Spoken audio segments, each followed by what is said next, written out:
Bonjour les amis, il l'a encore dit Choupinet, faut pas confondre le sport et la politique. Le sport, ça n'a rien à voir avec la politique et ça a été ça de tout temps. Regardez par exemple, on a longtemps privé de toute compétition sportive l'Afrique du Sud, tout simplement parce qu'elle était trop blanche et pas assez colorée. C'était pas politique, ça avait rien à voir. Il y a eu des boycotts des Jeux Olympiques, des pop-off ou des ricains, c'était pas politique, il n'y avait rien à voir. On a empêché Djokovic de discuter quelques tournois de tennis parce qu'il n'était pas vacciné, ça n'a rien à voir avec la politique. On nous fait des trucs avec des LGBT ou des machins contre le racisme, rien à voir avec la politique. On a viré des pop-off, y compris des handicapés, de compétitions sportives à cause de l'affaire ukrainienne, rien à voir avec la politique.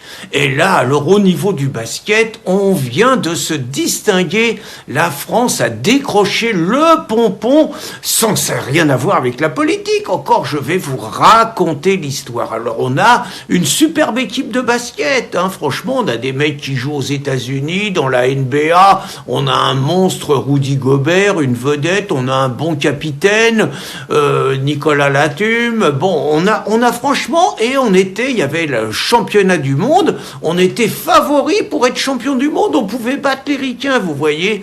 Et catastrophe, on s'est fait virer au premier tour.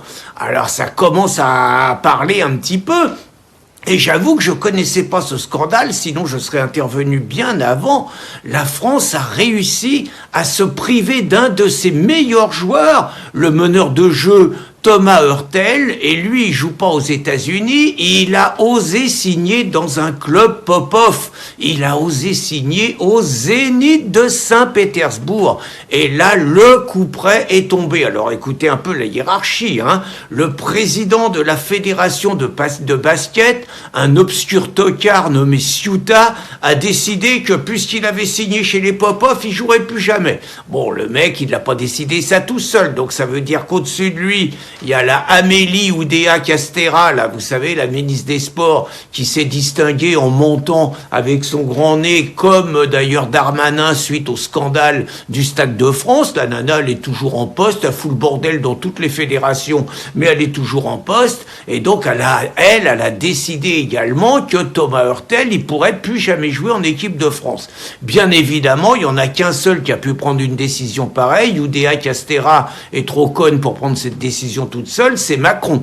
Et c'est donc Macron qui a décidé, pour des raisons politiciennes, de priver l'équipe de France de son meneur de jeu parce qu'il a signé chez les pop-off. C'est-à-dire que la plupart des joueurs jouent aux États-Unis, ça pose aucun problème. Vous avez, par exemple, il va y avoir aux Jeux Olympiques des délégations africaines où il n'y a pas de femmes, ça pose aucun problème. Mais jouer dans un club russe, c'est le casus belli. Alors évidemment, après la galtouze qu'on s'est prise, à cause de Macron et d'Oudéa et de leur larbin de directeur, de président de la fédération de basket, les joueurs, ils commencent à gueuler. Le capitaine, Nicolas Batum, il a dit avec diplomatie, on a besoin de tout le monde. Et donc, l'autre pouf de Oudéa Castéra, là, elle a refait une déclaration. Pas question de revenir sur les décisions qui ont été prises. Thomas Hurtel, en allant signer chez les pop-off, il savait ce qu'il faisait. Il savait qu'il se privait de l'équipe de France. Et donc, Macron persiste et signe et décide donc que tout joueur qui va aller jouer dans un club russe, il est privé de compétition internationale, il est privé d'équipe de France. Donc, c'est un véritable scandale. L'élimination de l'équipe de France, qui entre nous m'empêche pas de dormir, je suis pas un grand basketteur, mais est simplement de la responsabilité de nos politiciens français. C'est étonnant que personne ne monte au créneau pour dénoncer ce véritable scandale. Et par ailleurs, si j'ai un conseil à donner aux internationaux français, c'est de faire exactement ce qu'ont fait les joueuses de l'équipe de France de football. Donc, alors je dis pas si elles avaient raison, si elles avaient tort, j'en sais rien.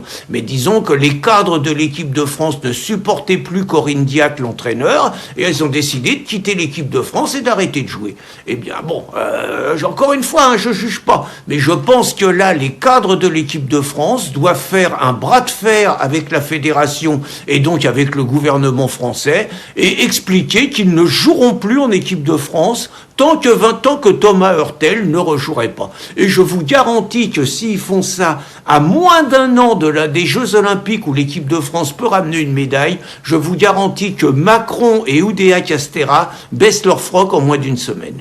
Bonne journée les amis.